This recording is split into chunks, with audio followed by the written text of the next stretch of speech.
இல்லை அப்புறம் ஒரு முக்கியமான விஷயம் என்னன்னா, இப்ப சோசியல் மீடியா வைரலா போயிட்டு ஒரு விஷயம், காவிரி மேலாண்மை ஆணையம் சொல்லியும் கர்நாடக அரசு அங்க வந்து தண்ணி திறக்க மாட்டாங்க.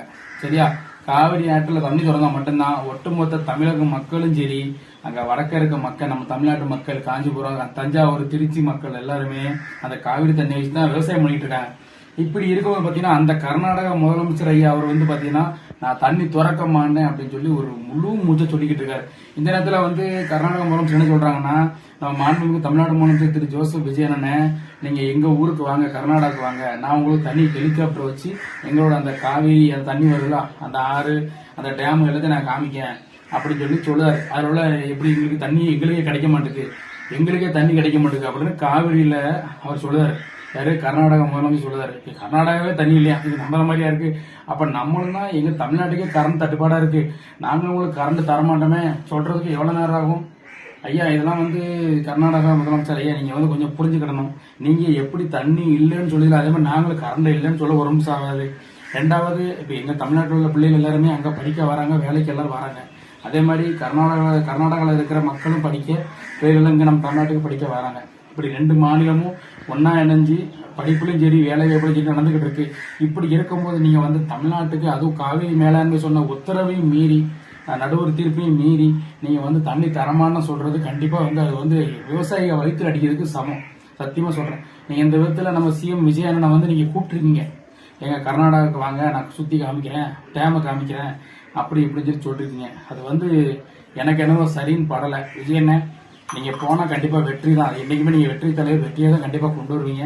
கண்டிப்பா இந்த விவசாயிகளுக்காக கண்டிப்பா நீங்க ஒரு முடிவெடுத்து இந்த காவிரி மேலாண்மை ஆணையத்தையும் அவங்க கண்டிப்பா அதை கேட்கணும். தண்ணி திறந்து விட்டா மட்டும்தான் மக்களுக்கு, கண்டிப்பா எங்க மக்களுக்கு வந்து விவசாயம் பண்ணி தண்ணி கிடைக்கும். பாருங்க அந்த ஆறு காவிரி ஆத்த பாருங்க, அந்த தண்ணி ஒரு சொட்டு கூட இல்லாம பாலைவன கணக்கா இந்த தண்ணியை நம்பிதான் மக்கள் பூரா அங்க விவசாயம் பண்ண காத்திருக்காங்க. தஞ்சாவூர் டெல்டா மாவட்டத்தில் பூரா தண்ணி இல்லாம அவ்வளவு கஷ்டப்பட்டு விவசாயி.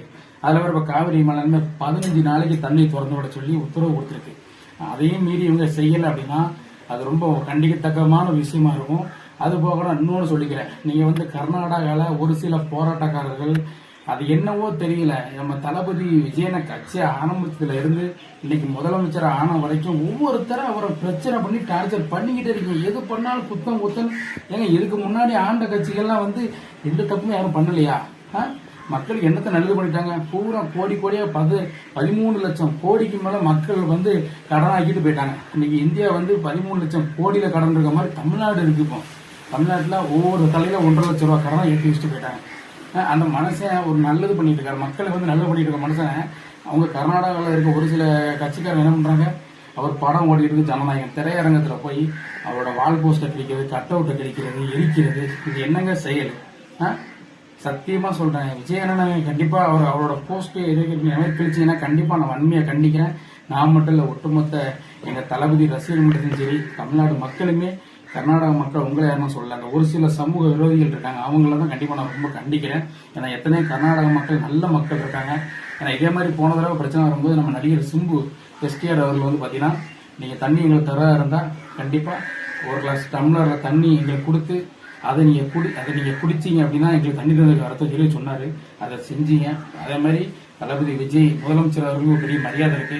அவரோட போஸ்டை கிளிக்கவோ அவரோட கட் அவுட்டை கிளிக்க இருந்தால் கண்டிப்பா மிகப்பெரிய பிரச்சனைகள் வெடிக்கும் நான் சொல்றேன். அதனால மக்களே, கர்நாடக மக்களுக்கு வந்து ஒரு கோரிக்கை வச்சுக்கிறேன், தயவு செய்து தமிழ்நாட்டுக்கு தண்ணி கொடுங்க. நீங்க தண்ணி கொடுக்க மட்டும் நாங்க கரண்ட் கொடுக்க முடியும் உங்களுக்கு சொல்லிட்டேன். அதனால வந்து ஒரு கோரிக்கையா சொல்றேன். இந்த பதிவுல யாரும் தவற கொஞ்சம் மனுஷங்க அந்த வீடியோ பிடிச்சா லைக் பண்ணி, கமெண்ட் பண்ணி, ஷேர் பண்ணி, மறக்காம நம்ம பேப்பர் 248 சேனலை சப்ஸ்கிரைப் பண்ணி அமைக்கிறீங்க. நன்றி, வணக்கம்.